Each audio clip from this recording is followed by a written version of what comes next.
Hi అండి, నేను మీ Shilpa Vinay. Welcome to Vincy kitchen. ఈరోజు మనం పిల్లలకి ప్రతిరోజు పాలల్లో కలిపి ఇవ్వడానికి ఒక హెల్దీ డ్రింక్ మిక్స్ రెసిపీని చూద్దాము. టేస్ట్ కూడా చాలా చాలా బాగుంటుందండి. అచ్చం బోర్న్విటా ఉన్నట్లు ఉంటుంది. పిల్లలు అయితే చాలా ఇష్టంగా తాగేస్తారు. ఇలా కలిపివ్వండి, ఒక్క చుక్క కూడా మిగిల్చకుండా మొత్తం తాగేస్తారు. అంత టేస్టీగా ఉంటుంది. మార్కెట్లో పాలల్లో కలిపి ఇవ్వడానికి రకరకాల ఫ్లేవర్స్ పౌడర్స్ ఉంటాయి కదా, వాటన్నిటికంటే కూడా ఇలా ఇంట్లో తయారు చేసుకున్న డ్రింక్ మిక్స్ హెల్త్కి చాలా మంచిదండి. చాలా ఈజీగా చేసుకోవచ్చు. ఒకసారి మనం చేసి పెట్టుకున్నామంటే 1 మంత్ వరకు కూడా ఫ్రెష్గా ఉంటుంది. ఫ్రిడ్జ్లో అయితే మీకు 2-3 నెలల వరకు నిల్వ ఉంటుంది. చాలా ఈజీగా చేసుకోవచ్చు. టేస్ట్ కూడా చాలా చాలా బాగుంటుంది. మరి ఈ హెల్దీ చాక్లెట్ డ్రింక్ మిక్స్ని ఎలా తయారు చేసుకోవాలో చూసేద్దాం రండి. ముందుగా స్టవ్ పైన గిన్నె పెట్టేసుకుని ఇందులో 1/2 లీటర్ వరకు నీళ్లు పోసేసి ఈ నీళ్ళని మరిగించుకోవాలి. నీళ్ళు ఇలా మరుగుతున్నప్పుడు ఫ్లేమ్ని లోలో పెట్టేసుకుని 1 కప్పు బాదం పప్పు వేసుకోవాలి. ఇవి వెయిట్లో వచ్చేసి నేను 100 గ్రాముల బాదం పప్పు తీసుకున్నాను. బాదం పప్పు వేసాక స్టవ్ ఆఫ్ చేసేసుకుని కంటిన్యూస్గా కలుపుకుంటూ ఉండాలి. స్టవ్ అయితే ఆఫ్లోనే ఉండాలి. ఇలా కలుపుతూ ఉంటే కొంచెం సేపటికి చూడండి పైన తొక్క ముడుచుకున్నట్లుగా ఉంటుంది. ఇంకొంచెం ముడుచుకోవాలి.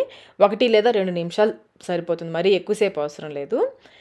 మళ్ళీ ఒకసారి చూద్దాం. చూడండి ఇలా ముడుచుకున్నట్లుగా అవ్వాలి. ఇప్పుడు మనం చేత్తోలా ప్రెస్ చేసి చూసామంటే తొక్క ఈజీగా వచ్చేయాలి. నాకైతే 1.5 మినిట్ టైం పట్టింది. ఇలా తొక్క ఈజీగా వచ్చేస్తున్నప్పుడు వెంటనే జాలిగిన్నెలో వేసేసుకొని నీళ్ళన్నీ వడారనివ్వాలి.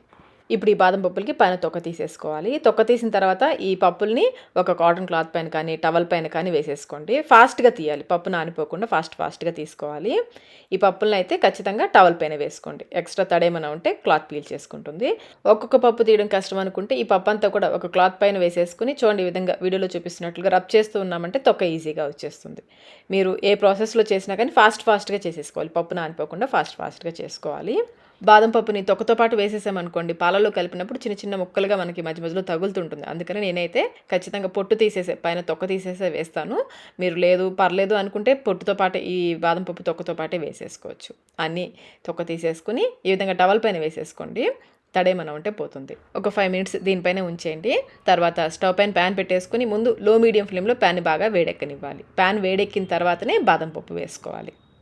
ఫ్లేమ్ని లోకి మీడియంకి అడ్జస్ట్ చేసుకుంటూ మాడిపోకుండా కలుపుకుంటూ వేయించుకోవాలి. ఇవి క్రిస్పీగా అయ్యేంతవరకు వేయించుకోవాలి. కలర్ కూడా లైట్గా చేంజ్ అవుతుంది. చూడండి ఈ విధంగా లైట్గా బ్రౌనిష్ కలర్ వచ్చింది కదా, ఇలా వేయించుకుంటే సరిపోతుంది. ఇప్పుడు వీటిని ఒక ప్లేట్లోకి పోసేసుకుని పూర్తిగా చల్లారనివ్వాలి. మళ్ళీ స్టవ్ పైన ప్యాన్ పెట్టేసుకుని 1/2 కప్పు జీడిపప్పు, వెయిట్లో వచ్చేసి 50 గ్రాములు 50 గ్రామ్స్ జీడిపప్పు వేసుకుని వేయించుకోవాలి. ఈ జీడిపప్పు కూడా బాగా క్రిస్పీగా వేయించుకోవాలి.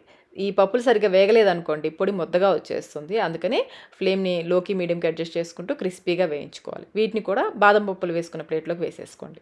మళ్ళీ ప్యాన్ పెట్టేసుకుని ఇందులో 25 గ్రాముల ఫూల్ మకానా వేస్తున్నాను. వెయిట్లో 25 గ్రాములు ఉంది కదా, కప్ మెజర్మెంట్లో అయితే నాకు సుమారుగా 3 కప్పుల ఈ ఫూల్ మకానా వచ్చింది.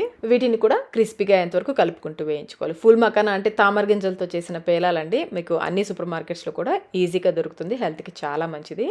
చూడండి ఈ విధంగా క్రిస్పీగా అవ్వాలి. ఇలా వేయించేసుకుని వీటిని కూడా జీడిపప్పు బాదం పప్పు వేసుకున్నాం కదా, అదే ప్లేట్లోకి వేసేసుకుని పూర్తిగా చల్లారనివ్వాలి.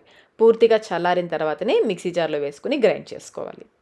మధ్య మధ్యలో ఆపుకుంటూ స్పూన్తో కలుపుకుంటూ గ్రైండ్ చేసుకోవాలి. ఇవి సగం వరకు నలిగిన తర్వాత ఇందులో 1/2 కప్పు వెయిట్లో వచ్చేసి 35 గ్రాములు 35 గ్రామ్స్ కోకో పౌడర్ వేస్తున్నాను. కోకో పౌడర్ ఇష్టం లేని వాళ్ళు, చాక్లెట్ ఫ్లేవర్ ఇష్టం లేని వాళ్ళు ఈ కోకో పౌడర్ లేకుండా కూడా చేసుకోవచ్చు.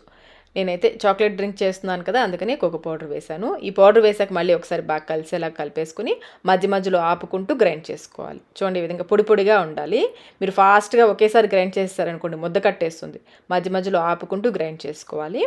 ఇలా బాగా గ్రైండ్ అయిన తర్వాత ఇందులో నేను స్వీట్నెస్ కోసం 1/2 కిలో తురిమిన బెల్లం వేస్తున్నాను. కప్ మెజర్మెంట్లో అయితే 2 కప్పుల తురిమిన బెల్లం వేసుకోవచ్చు. ఇదైతే లైట్ స్వీట్లో ఉంటుందండి. మీకు బాగా స్వీట్ ఎక్కువ ఇష్టపడే వాళ్ళైతే 3 కప్పుల వరకు వేసుకోవచ్చు. మా ఇంట్లో అయితే అంత స్వీట్గా తాగరు పాలు, అందుకని నేను 2 కప్పులు తురిమిన బెల్లం వేశాను. బెల్లం వేసాక మళ్ళీ బాగా కలిపేసుకుని మళ్ళీ మధ్య మధ్యలో ఆపుకుంటూ గ్రైండ్ చేసుకోవాలి. అంతేనండి, చాక్లెట్ డ్రింక్ మిక్స్ అయితే రెడీ అయిపోయింది. హోమ్ మేడ్ బోర్న్విటా రెడీ అయిపోయింది. ఇది గ్రైండ్ చేసినప్పుడు వేడిగా ఉంటుంది కదా, అందుకనే ముందు బౌల్లో వేసుకోండి. వేడి తగ్గిన తర్వాత 8 గ్లాస్ జార్లో స్టోర్ చేసుకోవచ్చు. ముందైతే బౌల్లో వేసుకుని ఒకసారి మళ్ళీ బాగా కలుపుకోండి. ఎక్కడ కూడా గడ్డలు లేకుండా బాగా కలిపేసుకుని 8 గ్లాస్ జార్లో కనుక స్టోర్ చేసుకున్నామంటే 1 మంత్ వరకు కూడా ఫ్రెష్గా ఉంటుంది. మీరు ఫ్రిడ్జ్లో స్టోర్ చేసుకున్నారంటే 2-3 నెలల వరకు కూడా ఫ్రెష్గా ఉంటుంది. ఈ పొడిని గోరువెచ్చటి పాలు లేదా చల్లగా కావాలనుకుంటే చల్లటి పాలల్లో అయినా వేసుకోవచ్చు. నేనైతే గోరువెచ్చటి పాలల్లో వేస్తున్నాను. 1 గ్లాస్ అంటే 1/2 లీటర్ వరకు పాలు పోసేసుకుని 1 లేదా 2 టేబుల్ స్పూన్లు ఈ డ్రింక్ మిక్స్ వేసుకోవచ్చు. మీకు బాగా చాక్లెట్ ఫ్లేవర్ ఎక్కువ కావాలనుకుంటే 2 స్పూన్ల వరకు వేసుకోండి. నేనైతే 1 స్పూన్, పెద్ద స్పూన్ నిండుగా వేస్తున్నాను. చూడండి పొడి కూడా చక్కగా పాలలో కలిసిపోయింది కదా.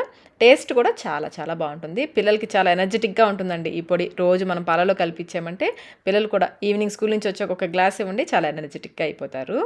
మనం బెల్లంతోనే చేసాం కాబట్టి చాలా హెల్తీ కూడా. బెల్లంలో ఐరన్ ఎక్కువగా ఉంటుంది. అలాగే డ్రై ఫ్రూట్స్ అన్నీ కూడా హెల్త్కి మంచిదే. మరి ఈ హెల్తీ డ్రింక్ మిక్స్ని మీరు కూడా ఒకసారి అయితే తప్పకుండా ట్రై చేయండి. ట్రై చేసి మీకు టేస్ట్ ఎలా అనిపించిందో మాకు కమెంట్ రూపంలో తెలియచేయండి. వీడియో నచ్చినట్లయితే లైక్ చేయండి, మీ ఫ్రెండ్స్కి, ఫ్యామిలీ మెంబర్స్కి షేర్ చేయండి. మన ఛానల్ని ఫస్ట్ టైం చూస్తున్నట్లయితే సబ్స్క్రైబ్ కూడా చేసుకోండి. Thank you.